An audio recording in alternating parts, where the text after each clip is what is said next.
open doors for us, open doors where they need to be opened so that we can serve our community the very best way we can. Guide our thoughts, guide our words, and Lord, guide our steps. And just remind us, as we go through the holiday season, those of us that may be struggling with something or just getting wrapped up in the hustle and bustle, just remind us that it's your season, Lord, and it's a season of peace. In Jesus' name, amen. Okay, so I'm going to first give you my disclaimer. I have a tendency to have brain fog roll through a few times a day, so I do have notes. I will do my best not to appear to be reading them, but if it looks that way, I might be. So I have to tell you, initially when I was talking to Renee and we were texting back and forth about me speaking today, as soon as we wrapped up our conversation, I got off the phone. I immediately thought, oh my gosh, what have you just done? It's, that little voice that's just right there under the surface of self-doubt that says, who wants to hear what you have to say? What makes you think something that you have is important? But I immediately knew that what I needed to share would have to far outweigh my fears. So here I am, pushing my fears aside, speaking to all 800 of you or however. So I was thinking this morning about just the season that we're in, and as I share with you, I'd like for you to kind of reflect on your own connections. People that you may already have relationships with, people that maybe a relationship needs to be rekindled, family, friends, somebody you may have wanted to reach out to and you haven't yet. If you'll just kind of think about that as I go through and share my thoughts, I just think it's a good season to be doing that. So I'm not an expert on any particular topic. I'm just somebody that feels like and truly believes that the connections that we make can truly make a difference. Part of the reason that I'm here is because I feel like sharing stories is a very important part of that. Your story may be just exactly what somebody needs to hear at just exactly the right time. Some of you may know my story and some of you may not be familiar with it. To kind of give you a glimpse into my story, I have to start back a few months. In August of last year, I went on the most amazing vacation. My family loves road trips. Some people don't like them, but we love them. So my sister and my daughter Olivia and I loaded up the car and we drove to Atlanta. And we spent some time in Atlanta. And then we drove from there to the coast of Georgia. Google it if you need to. Georgia really does have a coast. And St. Simon's Island is absolutely amazing. It's a beautiful place, but kind of keep that low key because we don't want too many people there. It's kind of a hidden jewel. What was the name of it again? St. Simon's. It's beautiful. It's amazing. From there, we went to Panama City Beach. And of course, we were there last year before all those people had the horrible tragedy that they suffered. We actually got to experience some things there that we had never done before. We got to go out on a boat that appeared to be trustworthy at the time, and way out into the ocean. I don't know how far out we were, but we got to swim with the dolphins.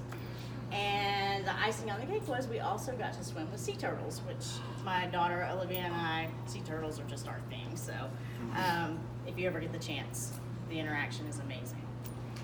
From Panama City Beach, we went to New Orleans. We drove to New Orleans. And none of us had ever been there before. So, and some of you will be able to relate to this. Our trip to New Orleans. If you've ever gone on vacation and you've decided to do something adventurous or adventuresome, and you get into it and you think, this better be the makings of some good vacation memories, because right now it feels like a bad idea. That's exactly what it's like to take a beautiful teenage girl out for the evening on Bourbon Street. But turns out the memories were well worth it. Totally worth it. So jumping forward from August to September, school starts, we get rolling, very, very active. My daughter jumps into everything she possibly could. She was elected junior class officer. She was on the rodeo team, barrel racer, National Honor Society, Spanish Club, all of these things while maintaining a 4.2 grade point average, and also achieving some of the highest scores they had ever had on the college aptitude tests. September the 18th, homecoming week. If any of you have ever had teenagers go through homecoming week, it's crazy. But it's a lot of activity, but it's so much fun. We actually stayed up till 2 a.m. on a Wednesday night designing the very best pair of Spirit overalls, if you're familiar with what those are, that Wise County had ever seen. I am sure that Paradise High School was not prepared for what we were capable of doing with ribbons, rhinestones, and fabric paint. But again, it was totally worth it. They turned out amazing. From there, September 30th, high school rodeo night. One of our favorite times. Loaded up the horses. Olivia had an amazing run on her barrels that night. We even decided that we were gonna celebrate, and we were gonna take the kids to Whataburger after the rodeo was over. Now, if you've ever seen somebody try and navigate a horse trailer through Whataburger parking lot on a Saturday night, it is a sight to behold, but we did it because it's what they wanted and it was worth it. And I need a drink of water. Are you getting this? I am. The whole thing. So that was September 30th, Saturday night. Tuesday, October the 3rd, 3 days later. We get up, seems to be a normal work day, perfectly normal school day. Everybody's out of the house doing their thing. On that day, our beautiful daughter, our only child, at the age of 16, made the decision to take her own life. Our world was shaken to its core, changed forever. Now, I'm not here to talk to you about how to navigate the grieving process or the state of our mental health system, the alarming escalation of suicide rates among young adults. All of those things are standalone. They need their time, their own space, and they all need their own platforms. They're very important. What I'm here for today is just to kind of share with you the lessons that I've been given over the last year. Sorry, it's a hard place for me to go. You're doing great. Thank you.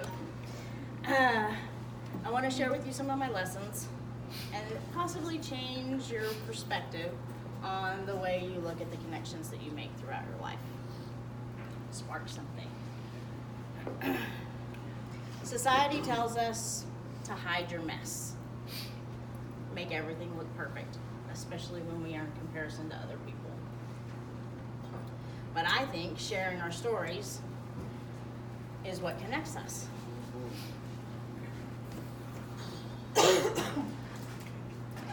We do our best to hide our scars, cover them up, but those scars have stories to tell. Making human connections is such a core need for each and every one of us. If you think about it, if we were to take away all of your connections, family, friends, coworkers, you would begin to doubt your value, doubt your worth. Thank you, Lord, we know that that's not where our true worth and value comes from. But it's human nature. If you feel like you're not making a difference in somebody's life, you begin to pull back. You begin to isolate yourself. You may feel like that you don't have anything special to offer anybody. I don't have any special gifts, no special talents. What do I have to offer? But we all have the ability to be somebody's friend. If you can't do anything else, you can be their friend. The fact is, we were all designed to add value to the lives of other people. That's just the way we were made. God can use anybody at any time. There's a lot of scientific data to back this up and studies that have been done. For instance, physical touch. Physical touch raises your serotonin level and it raises your oxytocin level. It can raise it enough. They're neurotransmitters, is what they are. It can raise it enough to drastically reduce stress and anxiety. There was one study that they did that showed that with students, that a student is 3 times more likely to speak out in class after a teacher just gives them a simple pat on the back. 3 times more likely. 5 seconds of interaction with somebody, whether it's a conversation, a hug, a handshake, eye contact, 5 seconds of any type of interaction can give somebody enough lift in their serotonin levels to make them feel a sense of belonging. Just 5 seconds. Now, making connections does not have to be difficult. Excuse me. You just think about all the opportunities that we miss on a daily basis to make connections with people, especially in our line of work. We see a lot of people. Now, trust me, there are days that I pull up at a physician's office and there is nobody in that building that I am pumped up about talking to. But you go in, and why does it seem to me that that one person, the person at the window, the person at the front desk, is the only person that never takes vacation days? They're always there. The conversation sometimes goes like this. It's like, hi, I'm Lori from Onboard Hospice. Is the doctor in today? No, he's on vacation this week.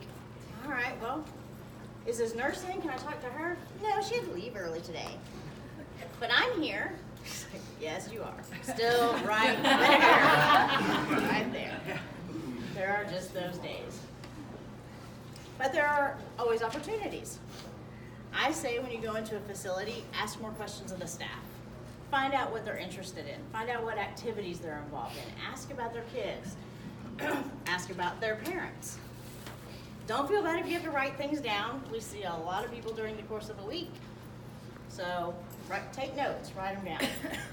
Trust me, if you can go in on the following week and say, hey, how'd your mom's surgery go? How was that vacation you took last week? You've made a connection. 2 things that I would like you to remember. First thing that I feel like is important. Be intentional.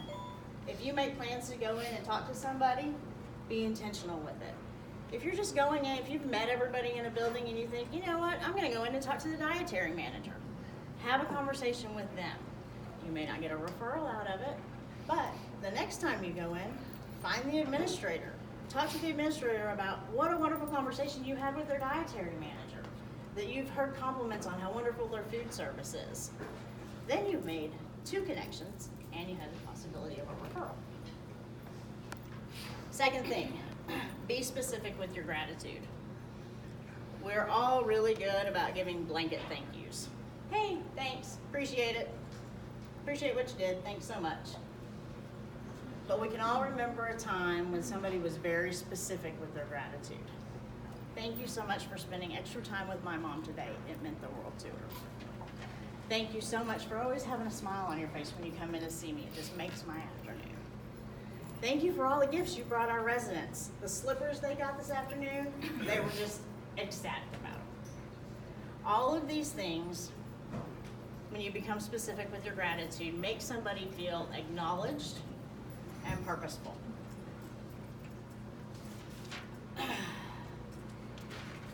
in closing, I would like to share just one more story it's a piece of the story about Olivia and I.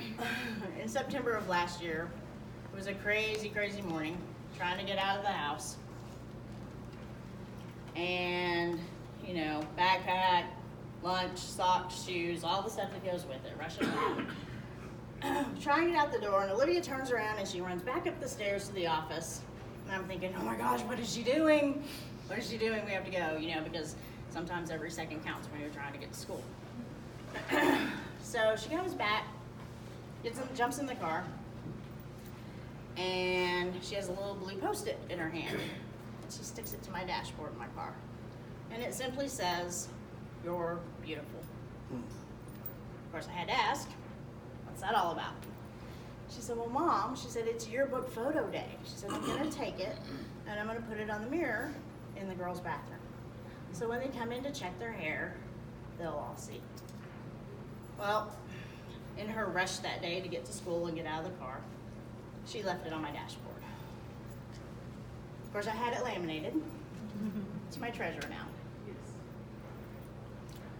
See, I believe that in Olivia's struggle to find her own happy, she was just beginning to understand that true joy comes from bringing happiness to other people. So here's my challenge to you. What are you going to do with the story that you've been entrusted with? What connections are you going to make with your story? I say, keep your eyes open for opportunities. Don't let them slip by. Keep your heart open so that when those opportunities come up, you're ready to respond. And every once in a while, leave somebody a little blue Post-it note. Thank you.